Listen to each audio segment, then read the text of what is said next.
नमस्कार। चलिए आज भारत के भूगोल की एक जबरदस्त यात्रा पर निकलते हैं। एक ऐसा देश जिसका भौतिक परिदृश्य इतना विशाल और विविध है कि वो बस जमीन का एक टुकड़ा नहीं रहता, बल्कि यहाँ का भूगोल, अरे वो तो खुद संस्कृति, इतिहास और जिंदगी की कहानी कहता है। तो चलिए इस कहानी में जरा गहराई से उतरते हैं। तो सबसे पहले बात करते हैं इसके साइज की, इसके विशाल आकार की। भारत का कुल एरिया है करीब 32.8 लाख वर्ग किलोमीटर। अब ये नंबर सुनने में बड़ा लग सकता है, पर इसका मतलब क्या है? इसका मतलब है कि दुनिया की कुल जमीन का लगभग 2.4% हिस्सा भारत है, और इसी वजह से हम दुनिया के 7वें सबसे बड़े देश हैं। इसको ऐसे समझिए, ये यूनाइटेड किंगडम से लगभग 13 गुना बड़ा है। सोचिए जरा। अच्छा, अब इस विशालता को एक और नजरिए से देखते हैं। जरा उत्तर से दक्षिण तक की दूरी को देखिए। ऊपर बर्फीले इंद्राकोल से लेकर एकदम नीचे हिंद महासागर के छोर कन्याकुमारी तक भारत फैला हुआ है, पूरे 3214 किलोमीटर तक। ये एक छोर से दूसरे छोर तक का एक जबरदस्त फैलाव है। मतलब आप अंदाजा लगाइए, ये लगभग मॉस्को से लंदन जितनी दूरी है। तो आज का हमारा ये सफ़र एक ग्रैंड टूर जैसा होने वाला है। हम दुनिया के सबसे ऊंचे पहाड़ों की बर्फीली चोटियों से निकलेंगे और पहुंचेंगे दूर दराज के ट्रॉपिकल द्वीपों तक, जहां मूंगे की चट्टानें हैं। और इस सफ़र में हम यही समझेंगे कि आखिर कैसे इन अलग-अलग ताकतों ने मिलकर इस उपमहाद्वीप को वो शानदार शक्ल दी है जो आज हमारे सामने है। चलिए तो सफर शुरू करते हैं उत्तर से, शानदार हिमालय से। ये सच में भारत के सिर का ताज है, पर ये सिर्फ एक पहाड़ की रेंज नहीं है। नहीं, ये तो मौसम बनाने वाला है, हमारी जीवन रेखा है, और एक ऐसी जबरदस्त कुदरती दीवार है जिसके बारे में हम आगे बात करेंगे।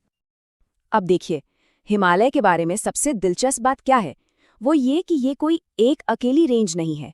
ये असल में एक के पीछे एक 3 समानांतर श्रृंखलाएं हैं जो दक्षिण से उत्तर की ओर जाती हैं। सबसे पहले आते हैं शिवालिक, जो सबसे नए और कम ऊंचाई वाले हैं। फिर आता है लेसर हिमालय, हिमाचल, जहां हमारे ज्यादातर खूबसूरत हिल स्टेशन हैं। और सबसे आखिर में सबसे ऊंचा महान हिमालय यानी हिमाद्री। ये वो जगह है जो हमेशा बर्फ से ढकी रहती है और जहां दुनिया की सबसे ऊंची चोटियां हैं। तो हिमालय का रोल क्या है? असल में इसका एक डबल रोल है, और दोनों ही बहुत जरूरी हैं। पहला, ये एक बहुत बड़ी क्लाइमेट की दीवार है। ये मध्य एशिया से आने वाली बर्फीली हवाओं को रोक लेता है। इसी वजह से पूरा उत्तर भारत कड़ाके की ठंड से बचा रहता है।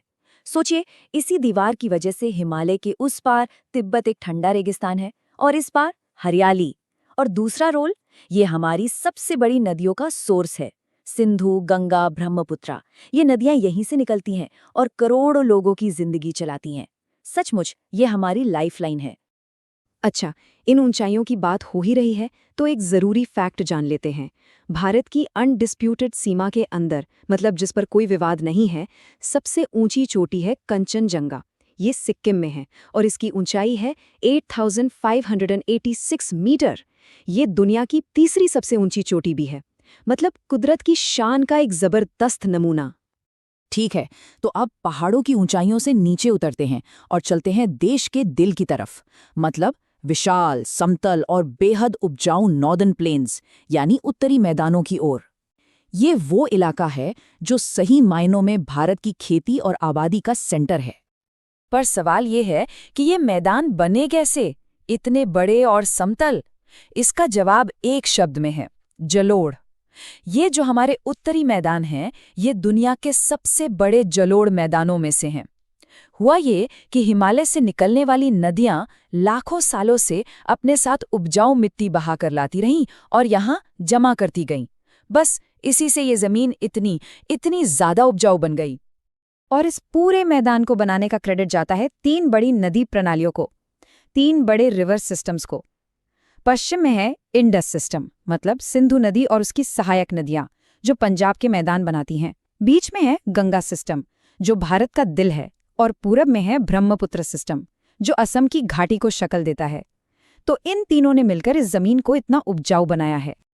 और क्योंकि ये जमीन इतनी उपजाऊ है तो इसे एक नाम दिया गया है, भारत का अन्न का कटोरा या फूड बॉल ऑफ इंडिया। देश का ज्यादातर गेहूं, चावल, गन्ना सब कुछ यहीं उगता है। ये देखिए, ये भूगोल का सीधा असर है कि कैसे एक खास तरह की जमीन एक पूरे इलाके को खेती का पावर हाउस बना देती है। अब इसकी साइज का अंदाजा लगाइए। ये मैदान करीब 7 लाख वर्ग किलोमीटर में फैला है। ये इतना बड़ा है कि अगर जर्मनी और पोलैंड को मिला भी दें तो भी ये उससे बड़ा होगा।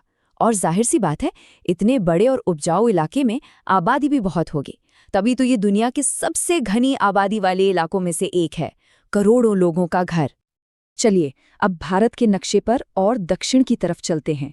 यहाँ हम पहुँचते हैं भारत के सबसे पुराने और सबसे स्थिर हिस्से में, प्रायद्वीपीय पठार पर। ये हिमालय से एकदम उल्टा है। हिमालय युवा है, डायनामिक है, और ये पठार, ये एक प्राचीन जमीन है जिसकी कहानी ही अलग है। तो ये पठार है क्या? ये असल में एक टेबल लैंड है, मतलब एक ऊंची समतल जमीन जो बहुत सख्त क्रिस्टल जैसी चट्टानों से बनी है। और जियोलॉजी के हिसाब से देखें तो ये बहुत ज़्यादा स्टेबल है। क्यों? क्योंकि ये उस प्राचीन सुपर कॉन्टिनेंट गोंडवाना लैंड का हिस्सा था। जी हाँ, वही गोंडवाना लैंड जिससे कभी अफ्रीका, साउथ अमेरिका और ऑस्ट्रेलिया भी जुड़े थे। यही वजह है कि यहाँ हिमालय की तरह नए फोल्डेड पहाड़ नहीं मिलते। अब इस पठार के दोनों किनारों पर पूरब और पश्चिम में 2 बड़ी पर्वत श्रृंखलाएं हैं, जिन्हें हम कहते हैं वेस्टर्न घाट और ईस्टर्न घाट। और दोनों में जमीन आसमान का फर्क है। देखिए, वेस्टर्न घाट ऊंचे हैं, लगातार हैं, मतलब बीच में टूटे नहीं हैं।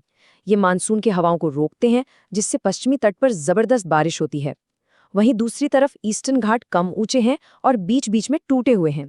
इन्हें महानदी और गोदावरी जैसी बड़ी नदियों ने काट दिया है।